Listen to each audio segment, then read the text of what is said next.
출발 새아침.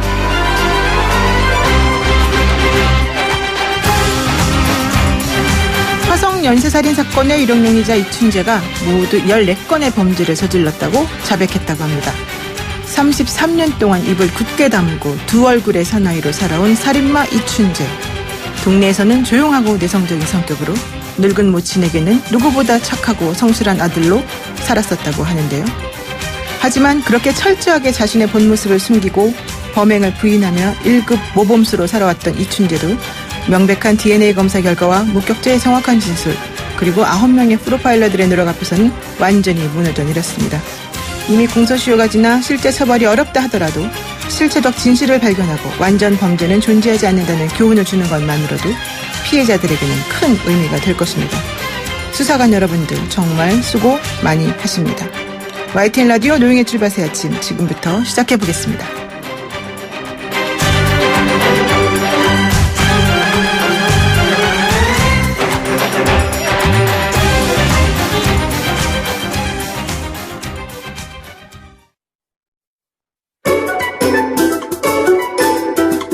출근길 뉴스 정리해주는 친구 뉴스봇. 너무 좋은 말만 해도 안 되겠지만 쓴소리할 게 너무 많은 세상도 좋지 않겠죠? 하지만 우리 이종우 시사평론가 쓴소리 너무 잘합니다. 안녕하세요. 네, 오늘은 달달하게 가겠습니다. 네, 기대해 보겠습니다.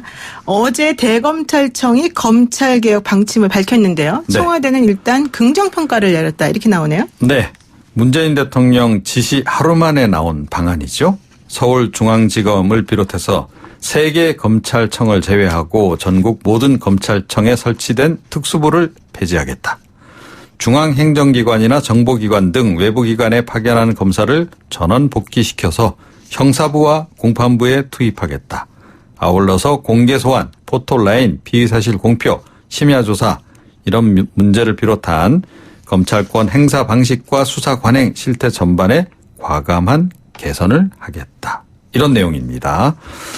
청와대는 검찰이 발표한 방안은 필요한 일이라 생각하며 긍정적으로 평가한다, 이렇게 얘기를 했고요. 국민이 바라는 검찰개혁의 시작이 되기를 기대한다라고 밝혔습니다. 검찰 쪽에서 또 정경심 교수도 그래서 비공개로 소환할 것으로 보인다, 이런 보도도 지금 나오고 있습니다. 네. But 더불어민주당 쪽에서는 반항으로 받아들이는 분위기도 없지 않다 그럽니다. 반항이요? 예. 저항 아닙니까, 저항? 저항? 예, 네. 뭐 어찌됐건. 그 충분한 수기 과정도 없이 대통령과 이 장관하고도 상의 없이 일방적으로 성의 없이 이거 투척한 거 아니냐. 예. 상당히 좀 미워하시는 것 같습니다. 대검찰청 사무국장의 윤석열 총장이 당초 추천했던 인사가 탈락했다, 이런 보도도 지금 나오고 있고요. 네. 범여권의 공격도 여전합니다. 이 유시민 노무현재단 이사장은 어제도 총칼은 안 들었지만 검찰의 난이고 윤석열의 난이다, 이렇게 또 비판을 했죠. But 참여연대 김경률 집행위원장은 참여연대 측이 징계 회부했음에도 불구하고 계속 문제 제기를 좀 하고 있습니다.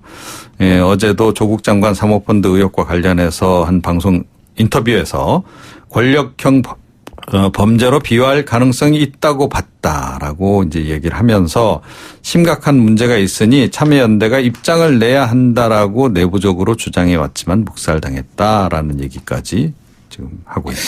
뭐 달콤한 얘기를 하신다더니 벗을 2개나 붙이시고 그렇지 않은 것 같은데요. 지금 김경률 참여연대 집행위원장은 삼성바이오로직스 분식회계를 밝혀내고 있는 회계사 아니겠습니까? 네, 그렇습니다. 이분이 되게 강경한 입장을 취하고 계시네요. 네. 그리고 또 하나, 이 검찰에서 3개의 특수부를 놔두겠다. 근데 전국에 7개가 있다 그랬는데 그냥 절반 정도 없애는 것 아니냐, 이런 얘기도 있네요. 네, 그렇습니다. 여러 가지 측면에서 검찰 개혁은 참 어려운 것 같습니다. 네. 자, 2번째 이슈 볼까요? 어제 황교안 자유한국당 대표가 검찰에 전격 출석했다. 그런데 부르지도 않았다. 진술은 거부했다. 내 목을 쳐라. 이게 네. 뭡니까? 검찰 쪽에서도 네. 언론 보도 보고 알았다는 거 아닙니까? 그러니까요. 네. 어제 오후 2시에 이 서울 남부 지검에 갑자기 출석을 했습니다. 네. 출석하면서 이제 상당히 강한 메시지를 남겼죠. 저의 목을 쳐라. 그리고 거기서 멈춰라. 뭐 이런 얘기를 했고. 네. 그러니까 모든 이제 책임이 본인에게 있으니까 이제 그렇게 하라라고 이제 얘기를 한 건데, 그러면서도 당원들에게는 수사기관에 출두하지 마라. 여러분은 당대표의 뜻에 따랐을 뿐이다라고 또 얘기를 했고요. 네. 문재인 대통령 향해서는 또 야당 탄압 중단하라. 검찰 수사에 방해하지 말라. 뭐 이런 얘기도 했습니다. 어찌됐건 뭐 오후 7시까지 5시간 정도 조사를 받고 귀가를 하긴 했는데, 예. 조사받는 동안엔 진술 거부권을 행사했다고 그럽니다. 글쎄요. 이게 근데 무건 수행을 하셨다는 거죠. 5시간 정도 진술 거부권 행사하려면 그냥 침묵이 많이 이어졌을 것 같아서 조금 난감하지 않았을까 생각도 듭니다만은 네. 전직 법무부 장관이자 전직 국무총리 출신으로서 검찰 수사에 협조하지 말아라, 나가지 말아라.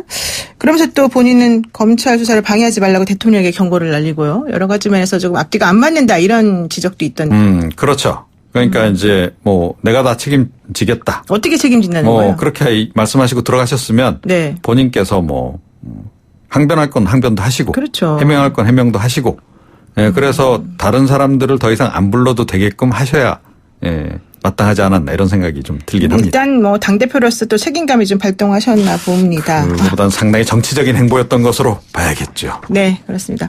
그리고 또 북미 실무 협상이 10월 달에 재개될 수도 있다. 이런 얘기도 있네요. 네, 뭐 어제 최선희 북한 외무성 제1부상은 아주 구체적으로 날짜를 딱 집어서 얘기를 했어요. 네. 그러니까 어제 그 조선중앙통신이 전한 바에 따르면 담화를 통해서 북미 쌍방이 10월 4일 예비 접촉 그리고 10월 5일 실무 협상을 진행하기로 합의했다라고 이제 공개를 한 거고요.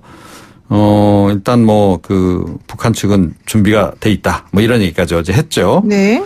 장소에 대해서는 언급을 하질 않았는데 스웨덴을 비롯해서 뭐 유럽, 동남아, 평양, 판문점까지 거론이 지금 되고 있습니다. 네. 여기에 대해서 미국 국무부도 이제 대변인 성명을 통해서 미국과 북한 관리들이 앞으로 일주일 이내에 만날 계획이라는 점을 확인한다라고 얘기를 했습니다. 미국 국무부는 날짜를 딱 집어서 얘기는 하진 않았는데 어찌됐건 뭐 곧 만난다는 건 이제 확인을 해준 거고요. 네. 여기에 대해서 청와대 쪽에서는 일단 뭐 환영한다 이런 또 논평을 내놨습니다. 트럼프 대통령이 탄핵 위기에 몰려있는 이 시점이 북미 협상에서는 조금 더 좋은 타임이 아닐까 생각도 드는데요. 특히 김정은 위원장 입장에서는 이번이 기회야 이렇게 그렇죠. 생각할 수도 있는 거죠. 그렇죠. 네.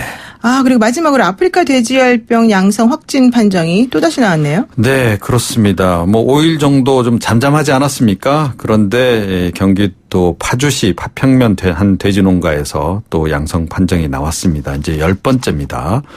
이에 따라서 방역 당국이 오늘 이제 새벽 3시 30분부터 경기, 인천, 강원 대상으로 해서 48시간 일시 이동 중지 명령을 일단 발령을 했고요. 네. 또 다른 또 이 의심 사례도 지금 들어와 있어서 이것도 지금 정밀 검사가 진행 중인 그런 상황입니다. 그렇군요. 좀 더 확진되면 안 되겠습니다. 오늘 말씀 여기까지 듣겠습니다. 네. 네, 고맙습니다. 지금까지 이종훈 시사평론가였습니다. 아침을 시작하는 슬기로운 방법. 오늘 내게 이로운 뉴스.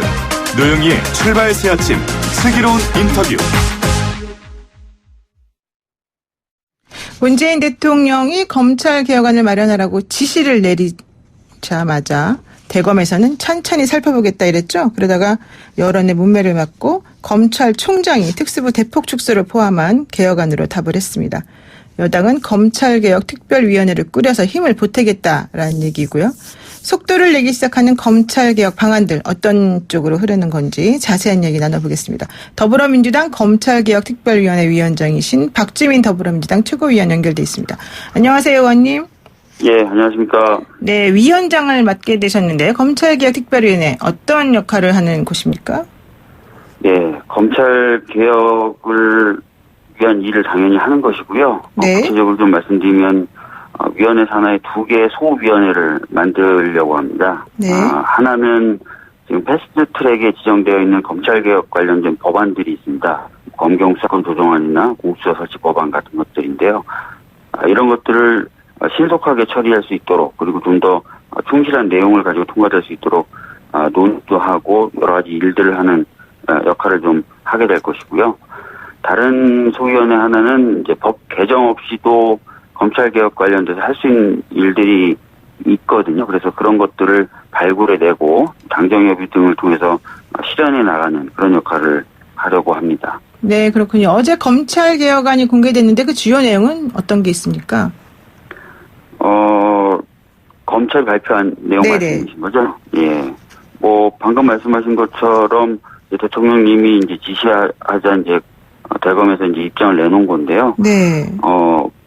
검찰 외부에 파견되어 있는 검사들을 귀환시키겠다. 이런 내용도 포함되어 있고요. 네. 지금 현재 7곳 남아있는 특수부를 3곳 정도로 축소하겠다. 이런 내용도 담겨 있고, 그 다음에 수사 관행이라든지 이런 부분이 있어서 여러 의견을 들어서 개선해 나가겠다. 그리고 조직 내 문화도 수평적인 문화로 만들어 나가겠다. 이런 내용들이 담겨 있는 것으로 알고 있습니다. 네, 피의사실 공표와 관련된 공보 준칙도 좀 손을 봐야 되는 거 아니냐 이런 얘기도 나왔고요. 그런 얘기도 담겨 있었죠. 네, 그런데 그 여당의 움직임에 대해서도 쓴소리가 있습니다. 법 개정에 집중해야 되는데 왜 여당이 행정부의 스피커 역할을 자임하고 있느냐. 이건 어떻게 보세요?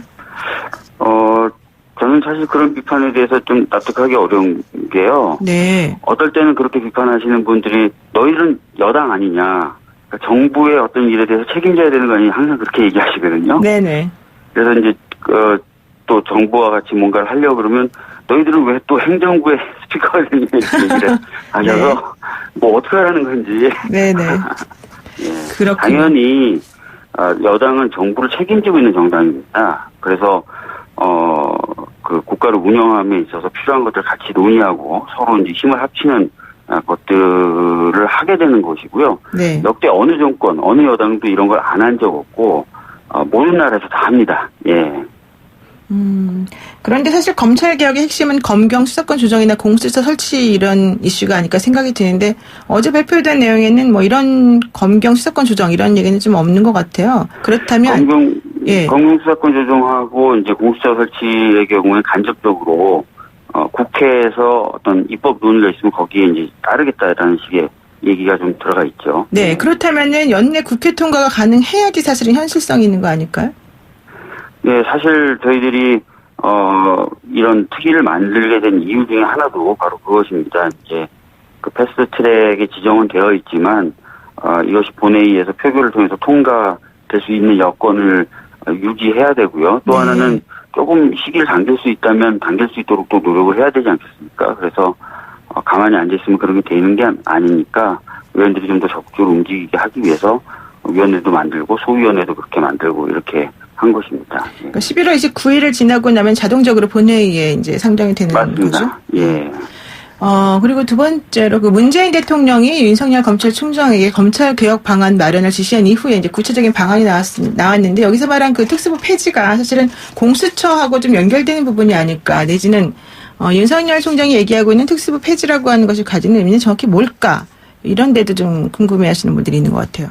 네, 아무래도 이제 특수부라고 하는 거는 다들 아시겠지만 인지나 기획 수사를 하는 즉 검찰이 수사를 하는 대표적인 부서 아니겠습니까? 네네. 그래서 이 부분을 이제 축소한다는 것은 여러 가지 이제 의미가 있는데요. 첫 번째로는 검찰 내부에서 보면은 이 특수부가 비대해지면 비대해질수록 형사부와 공판부가 빈약해집니다.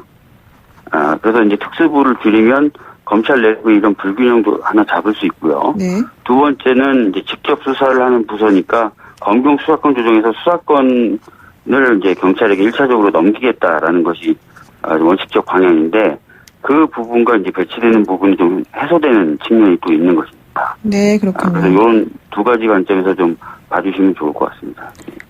사실은 대검에서 대통령 지시 이후에 천천히 검토해보겠다 이렇게 말을 했다가 조금 얘기가 있었습니다. 이낙연 총리는 전례 없는 일이다 이렇게 불쾌감을 표시하기도 했는데요.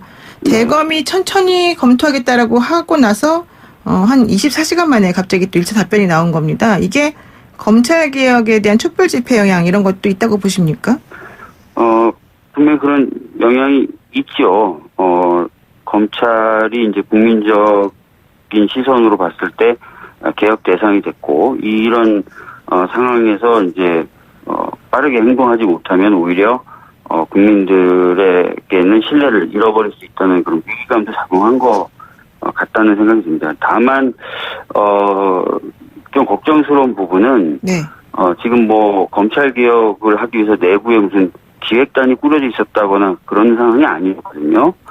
그런데 이제 24시간 만에 내용을 딱 발표했다는 것은 과연 이게 얼마나 진정성 있게 고민해서 내놓은 것인지, 네. 그냥 예전에 얘기됐던 것을 그냥 내놓은 건 아닌지, 아니면 면피용으로 그냥 얘기한 건 아닌지, 뭐 이런 걱정도 좀 듭니다. 예. 네. 지금 그 윤석열 검찰총장의 개혁안도 있지만 조국 장관발 검찰 개혁안도 지금 움직이기 시작했는데요. 네. 법무검찰개혁위원회 개혁위가 만들어졌다 이런 얘기 있습니다. 어떤 활동을 합니까? 사실은 이제 1기가 있었고 지금 2기가 가동되는 건데요. 네. 구체적인 내용은 뭐 미리 정해져 있지는 않습니다. 그런데 이제 첫 번째 권고 내용이 어제 나왔죠. 첫 번째 내용은 뭐 윤석열 총장이 발표한 대검찰청에서 발표한 내용하고 좀 통하는 부분이 있는데, 네. 직접 수사, 특수부 수사 이런 것들을 좀 줄여라라는 권고가 나온 거예요. 네. 네, 그래서 그런 내용들을 아마 할 것이고, 언론 보도에 따르면은 이제 두 번째 공고사항도 곧 나올 거라는데, 두 번째 공고사항의 경우에는 감찰, 법무부의 검찰에 대한 감찰이나 또는 검찰 내부의 감찰을 좀 강화하는 그런 내용을 담게 될 것이다. 이렇게 좀 보도가 되고 있더라고요. 네, 그렇군요. 어쨌든 검찰의 힘을 조금 분산시키는 방향으로 가긴 갈 것 같은데요. 네. 좀 약간 주제를 달리 한번 해보겠습니다. 어제 자유한국당의 황교안 대표가 검찰에 자진 출석하면서 국회 선진화법 수사 관련해서 내 목을 쳐라. 다른 사람들은 나가지 말아라. 이런 메시지를 내놨단 말이에요. 네. 그런데 황 대표는 사실은 이 검찰이 우선 소환했던 20명의 명단에는 들어있지도 않았잖아요. 맞습니다. 어떻게 예. 보십니까?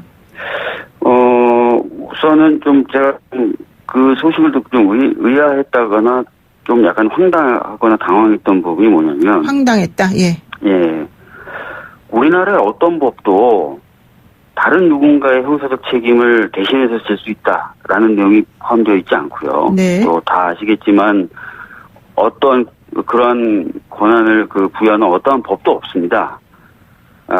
근데 이제 검사 출신이시고 법무부 장관도 하셨던 분이 나만 네. 처벌하고 다른 사람 처벌하지 말아라.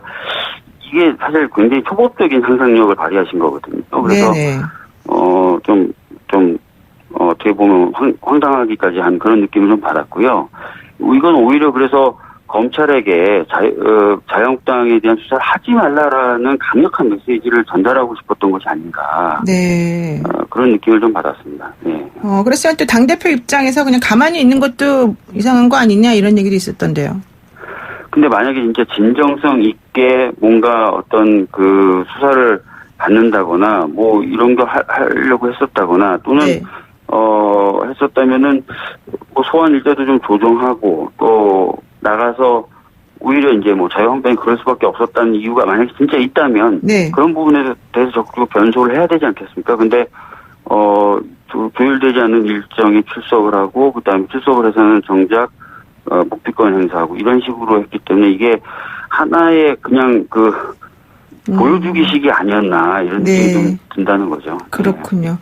그런가 하면 나경원 원내대표는 한국당에서 그러니까 한국당이 아니죠. 문희상 의장에 대한 소환 조사가 먼저 선행이 되면 본인이 대표로 출석해서 조사받겠다 또 이랬거든요. 이거는 또 어떻게 봐야 됩니까? 좀 말이 안 되죠. 지금 어떤 뭐 선결 조건이 되는 것도 아닌 거고요. 네. 그래서 사실은 그런 부분은 좀 제가 보기에는 법률적으로도 말이 안 되는 거거든요. 그리고 정말 그게 하나의 어떤 뭔가 전제 조건이 된다면 나가서 조사를 받으면서 그런 부분을 얘기하면 되는 거 아닙니까? 수사기관에 이런 네. 것들 살펴야 된다, 이런 것들 판단해 줘야 된다라고. 근데 그게 아니라 수사의 대상과 순서를 정해놓고 그렇게 하지 않으면 수사를 아예 안 받겠다라고 얘기하는 것 자체가 이게 과연 어떤 법 논리인지 모르겠습니다. 그렇군요. 그리고 이번 주에도 검찰개혁 촛불 집회가 예정돼 있는데요. 뭐 몇 명이 참석했냐를 놓고 여야의 공방이 뜨거웠습니다만은 이 검찰개혁을 주장하는 촛불 집회에 대해서 어떻게 생각하세요? 지금 시민분들 입장에서는 검찰이 마지막 남은 권부로 여겨지시는 것 같아요. 그러니까 지금까지도 막강한 권한을 행사해 왔지만 여전히 더욱더 또 강력한 권한을 행사하고 있고 하려고 하는 것 아닌가라는 의심을 가지시게 된 것 같아요. 그러다 네. 보니까 이제 검찰개혁 목소리가 높아졌고 거기에 이제 호응을 해서 굉장히 많은 분들이 모이셨던 것 같고요. 네. 저희 당으로서는 뭐 여러분들이 말씀하셨지만 이런 국민적 열망을 좀 잘 받아서 검찰개혁을 완수해야 된다 이렇게 보고 있습니다. 네. 그런데 그 촛불 집회에서 조국 수호 검찰개혁 이렇게 외치는 구호가 있었었는데 조국 수호랑 검찰개혁이 무슨 상관이냐 이런 얘기 하시는 분들이 있거든요. 아마도 이제 그렇게 구호를 외치시는 분들의 경우에는 이제 조국 장관의 일가족에 대한 수사가 검찰개혁의 필요성을 적나라하게 보여주는 측면이 있다. 이렇게 이제 인식을 하고 계신 거죠. 네. 그렇기 때문에 그게 뭐 꼭 연관이 없다 또는 뭐 연관이 약하다 이렇게 보기도 어려운 거죠. 예. 네. 지금 그 여당에서는 촛불 집회를 계기로 윤석열 총장의 거취에 대해서도 또 목소리가 여기저기서 좀 나오고 있는데 이게 좀 일부러 윤석열 총장이 힘을 빼고 수사를 좀 압박하려는 그런 의도가 있는 거 아니냐 이런 얘기도 나오는데요. 글쎄요, 뭐 공식적으로 그런 얘기가 나온 건 아니죠. 아마 언론을 저도 접해봐도 누군지 좀 모르게 어떤 분이 그런 발언인지 모르게 좀 이런 얘기들이 좀 나가고 있는 것 같은데 저희들의 공식적 입장은 늘상 강조하지만 검찰도 개혁의 주체입니다. 그래서 검찰도 함께 이 개혁의 과제를 완수해야 된다라고 생각을 하고 있는 상황이거든요. 네. 그런 관점에서 좀 봐주시면 어떨까 싶네요. 예. 그러니까 여당발 윤석열 총장의 거취 관련 얘기는 공식적인 것도 아니고 지금 그것 자체보다는 검찰개혁에 집중하는 게 맞겠다 이런 얘기신 것 같아요. 네. 예, 오늘 말씀 여기까지 듣겠습니다. 고맙습니다. 예, 감사합니다. 네, 지금까지 더불어민주당의 검찰개혁 특위위원장 박주민 최고위원이었습니다. 친절한 시사, 시원한 통찰, 노영희의 출발 새 아침, 슬기로운 인터뷰.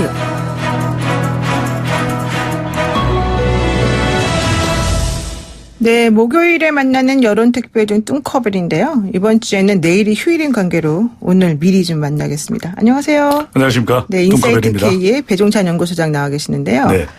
요즘처럼 진짜 민심이 뭔지 궁금했던 적이 참 없는 것 같아요. 왜냐하면 여론조사도 기관마다 다 다르고 네. 발표하는 내용도 계속해서 변동성이 좀 큰 것 같은데요. 특히 이번에는 서초동을 가득 메운 검찰개혁 요구 집회 참가자 수를 두고 갑론을박이 이어지고 있습니다. 그런데 네. 참가자 수도 중요하지만 결국 검찰개혁을 주장하는 촛불 집회에 대한 진짜 민심이 뭔지 이걸 알아보는 것도 필요할 것 같은데요. 데이터로 설명이 됩니까? 네. 검찰개혁에 대해서 국민들이 얼마나 원하고 있는지 여론조사 결과로도 나타났거든요. 네. 다수 국민들이 적극적으로 지지하는 것으로 나타났습니다. 10명 중 6명 정도가 이 검찰개혁 필요하다, 해야 된다라고 의견을 나타냈는데요. 이 한국 사회 여론조사가 자체 조사로 지난달 27일부터 28일까지 전국 1,011명 유무선알들이 이 전화조사이고 표본오차 95% 신뢰 수준 플러스 마이너스 3.1%포인트 응답률 11.6% 자세한 사항은 조사기관의 홈페이지에서 확인 가능한데요. 이 조국 장관 가족 수사를 계기로 해서 검찰개혁이 시급하다는 주장에 대해서 얼마만큼 공감하느냐. 네. 10명 중 6명 조금 늦게는 공감하는 것으로 나타났고요. 10명 중 3명가량은 공감하지 않는다. 그러니까 거의 2배가량 이 검찰개혁에 대해서는 공감한다라고 하는 의견이 더 높게 나타났죠. 그러니까 전제가 그 조국 수사와 관련된 검찰의 행보를 보고 검찰개혁이 필요하다고 얘기를 하는 거예요? 아니면 그냥 검찰개혁이 필요하다고 얘기를 하는 거예요? 질문에는 이제 조국 장관 가족 수사를 계기로 해서 그렇죠. 조국 장관과는 연결되는 그런 질문이기는 합니다. 그런데 지금 나타나는 여론을 보면은 이 여론이 좀 구분돼서 만들어지고 있거든요. 하나는 그래요? 예. 이 조국 장관 임명에 대해서 적합하냐 부적합하냐 여론 네. 또는 조국 장관 가족 수사에 대해서 적절하다 또는 과도하다에 대한 여론과는 차이가 있는데요. 이 검찰개혁은 일단 검찰개혁이 들어가게 되면 이건 다수의 국민들이 원하는 여론이 되는 거죠. 그것이 원인 제공이 또 이유야 어찌되었건 간에 이 다른 여론들은 좀 정말 홍해 바다 갈라지듯이 반반으로 나눠지는 이 결과라면은 검찰 개혁만큼은 다수의 국민들이 이 원하는 것으로 나타났습니다. 그러면 이런 것도 가능할 것 같아요. 설문조사를 할 때. 네. 예를 들면 검찰개혁이라고 하는 게 대부분의 국민들이 꼭 필요하다라고 여기는 부분이라면 네. 검찰개혁이라는 키워드를 무조건 집어넣고 앞에 조금 다른 말을 넣는 거예요. 본인이 정말로 설문조사하는 사람이 원하는 내용을. 그렇게 되면은 이 설문조사 조금 왜곡되거나 오염될 수도 있는 거죠. 그렇죠. 영향을 받을 수 있죠. 질문이 어떻게 되느냐에 따라서. 그래서 조사가 누구를 대상으로 실시가 된 것인지 또 조사 시점에 따라서도 영향을 받을 수가 있는 것이고 압수수색 바로 직후에 장관 가족 수사에 대해서 물어봤다면 또 이 시점에 따라서 결과가 달라질 수 있겠죠. 네. 말씀하셨던 대로 지금 우리 노 변호사께서 이제 이 여론조사 영역까지 넘나드시는데 그래서 질문이 어떻게 되느냐에 따라서 결과에 영향을 받을 수 있는 가장 좋은 것은 검찰 개혁만 물어봤더라면 오히려 이 더 많은 그렇죠. 선명하게 대답이 나왔겠죠. 비중으로 이 검찰 개혁을 원한다, 공감한다라는 결과로 나타났을 수도 있는 것이죠. 그러니까 설문조사 만들 때 네. 그런 부분들이 또 약간의 전략적 그런 것으로 좀 쓰이는 경우도 많더라고요. 네, 아침부터 좀 지적을 해 주시네요. 자, 그리고요. 이런 가운데 자유한국당이 내일 개천절인데요. 광화문에서 대규모 집회를 하겠다. 진짜 민심을 보여주겠다. 이런 얘기 하고 있습니다. 보수층의 민심 어디를 향하고 있습니까? 그래서 이제 같은 질문을 가지고 또 살펴보면 좋겠는데 앞서도 말씀드렸듯이 이 검찰의 조국 법무부 장관 가족 관련 수사로 인해서 검찰 개혁이 시급하다는 주장인데 다수의 국민들이 조국 장관 관련된 내용을 질문에 포함했음에도 불구하고 높게 나타났잖아요. 네. 그런데 이 보수층만큼은 또 달랐습니다. 또 정당 지지층도 또 달랐고요. 자유한국당 지지층은 공감하지 않는다. 검찰개혁에 이런 방식에 공감한다보다 2배가량 많았습니다. 네. 바른미래당 지지층도 조국 장관과 연계된 검찰개혁에 공감하지 않는다가 절반을 웃돌았고요. 이 전체적으로는 검찰개혁 시급성 주장이 압도적인 공감 여론인데 네. 보수층 50대 60대 이상 영남 지역은 공감과 비공감이 팽팽한 결과로 나타났습니다. 그러니까 조국 장관 입장 관련해서는 완전 엇갈리기 때문에 대규모 집회 개최뿐만 아니라 국정감사 이제 오늘부터 시작이죠. 네. 국정감사 시작부터 파행 가능성이 매우 높아지게 됐습니다. 그렇군요. 우리 그 8008 쓰시는 애청자분이 이분은 쓴소리를 되게 많이 하시는 애청자분인데요. 네. 내일 온 가족과 함께 광화문에 갑니다. 시위 참가는 생애 처음인데요. 나라를 이런 식으로 운영하는 거 매우 옳지 않습니다. 이런 의견 보내주셨는데 네. 지금 광화문에서 보수층이 주최하는 이런 모임에 참석하겠다고 얘기하시는 분들이 사실은 이제 그런 생각을 많이 가지고 계실 것 같은데요. 네. 그렇다라고 한다면 정말로 그 문재인 대통령의 지지율에 대해서도 조금 반등세나 뭐 혹은 하락세 이렇게 왔다 갔다 하는 모습이 좀 보일 것 같아요. 그러니까 이 조사 시점이 언제냐가 중요할 수 있는데 네. 지금 소개해드리는 분석해드리는 조사는 지난주 실시된 조사 결과입니다. 우리 YTN의 의뢰로 리얼미터가 지난 23일부터 27일까지 전국 2,506명 무선전화 면접 및 유무선 알들이 자동응답 조사했고 표본오차 95% 신뢰 수준 플러스 마이너스 2%. 네. 응답률 5.6% 자세한사항은 중앙선거론조사 심의위원회 홈페이지에서 확인 가능합니다. 지난주가 아주 네. 여야 간에도 충돌이 많았던 한 주였거든요. 23일 날 조국 장관의 압수수색이 있었고 26일 대정부 질문 이른바 대조국 질문 결과로 나타났는데 현상으로 네. 나타났는데 대통령의 긍정평가 47.3% 부정이 50.2% 네. 그러니까 비슷한 시점에 다른 조사 결과도 있는데 이게 함께 묶어서 분석을 해보면 지난 한 주 동안은 대통령 긍정평가가 올라가고 부정이 내려오는 결과였습니다. 그렇군요. 그만큼 이 대통령의 이 국정 수행 위기 상황이라고 인식하면서 지지층이 결집하는 현상으로 나타났고요.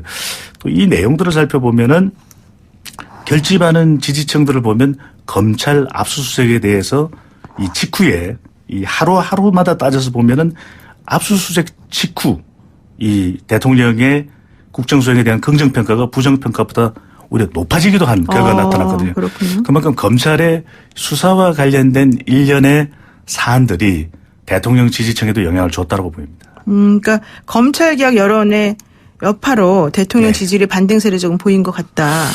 그렇습니다. 지금 이제 조국 장관과 관련된 이슈들 검찰의 수사가 대통령 지지율에 영향을 주고 있거든요. 네. 사실 대통령 지지율은 경제 북한 공약 바로 검찰 개혁인데 네. 지금 또 이렇게 북한도 이 적지 않은 영향을 줄 걸로 보입니다. 왜냐하면 5.1 북미 실무 협상이 열릴 것이다라고 하는 이 좋은 소식이거든요. 긍정적인 이슈인데 지금 또 북한이 원산에서 동해상으로 또 이 다시 발사체를 발사하면서 네. 또 대통령 지지율에 영향을 줄 걸로 보입니다. 그러면 정당 지지율도 좀 뭔가 변동이 있습니까? 큰 변동은 없습니다. 이 정당 지지율은 조국 장관 이슈가 지속되면서 이념적으로 각자 진영이 강화되는 현상이 나타나고 있거든요. 정당 지지율 이 국면이 큰 변화 없이 지지층 내에서 결집 현상이 두드러지는 현상입니다. 이번 조사에서도 더불어민주당이 40.2%, 자유한국당 30.5%로 조금씩 두 당은 지지율이 올라갔는데 나머지 정당들은 큰 변화가 없어서 또 추석을 전후로 한 조사와 비교를 해보면 무당층이 오히려 줄어드는 그러니까 오히려 보수가 강화되고 또 진보 진영이 더 강화되는 이런 이 진영 강화 현상으로 나타나는데 자유한국당은 반사 이익을 얻는 부분이 이 일부 나타나지만 제한적이고 더불어민주당 지지율은 시종 일관 대통령 지지율과 짝으로 나타나는 현상입니다. 올라가면 같이 올라가고 내려오면 같이 내려오는 현상이죠. 그렇군요. 이런 가운데서 어제 발표된 대선 주자 선호도 조사에서 조국 법무부 장관이 3위를 차지했다 이런 얘기가 있네요. 네. 이 조국 장관이 이런 논란 와중에 3위. 어떤 의미일까? 네. 리얼미터가 오마이뉴스 의뢰로 실시한 이번 조사는 앞서 대통령 지지율 조사와 개요는 동일합니다.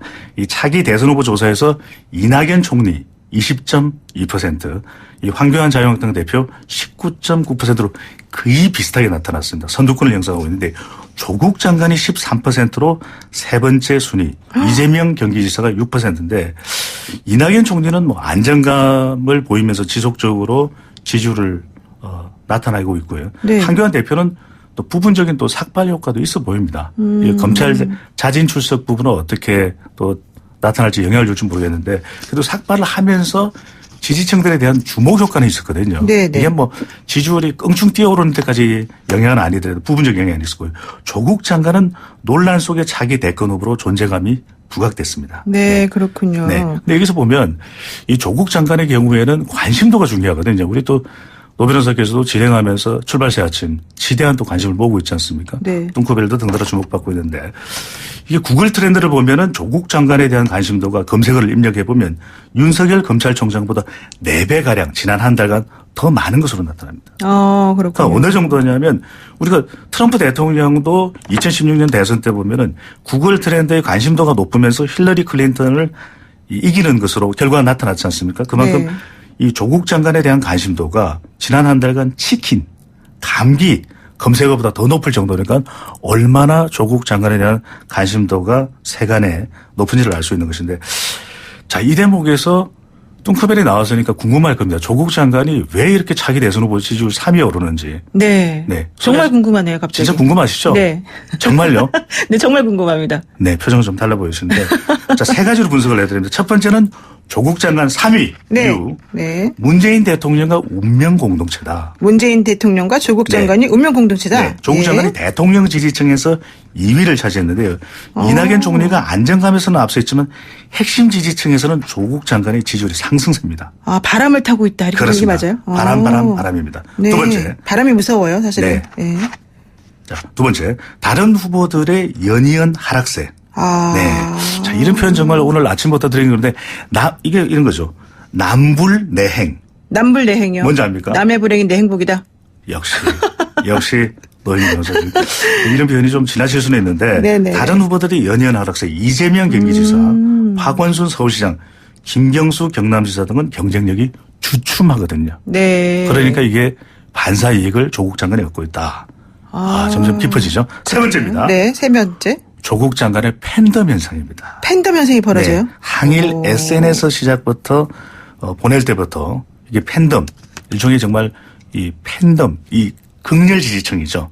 네. 이 사생팬이 등장하기 시작하면서 차기 대선 후보 지지율이 높아지면 일종의 방어막이 형성되거든요. 그렇군요. 아시잖아요. 그러니까 차기 대선 후보를 이렇게 지지율이 높은데 검찰에서 쉽사리 건드릴 수는 없을 것이다.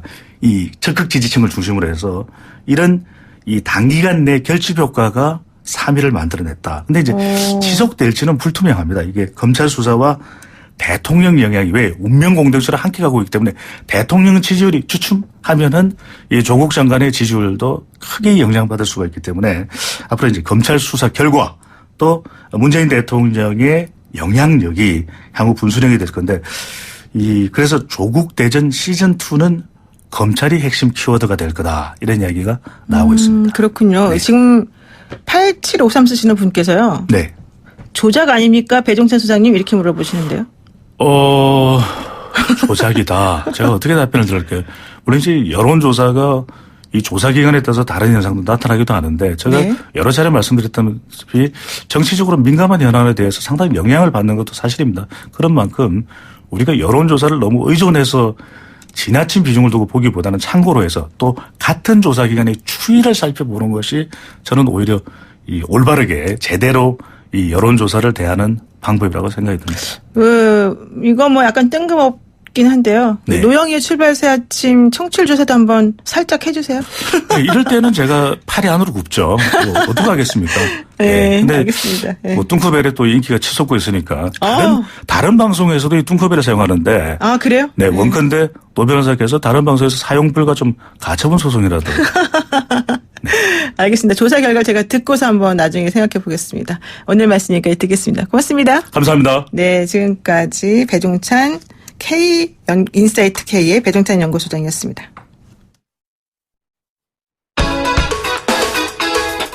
네, 인사이트 K의 배종찬 소장이요. 뚱커벨의 인기가 올라갑니다 라고 말씀하시면서 노영희 출발새 아침 인기에 영업해서 묻어가시는 작전을 쓰고 계시네요. 아주 바람직합니다. 저희 YTN 라디오 노영희 출발새 아침 8시 뉴스 들으시고 10분에 돌아오겠습니다.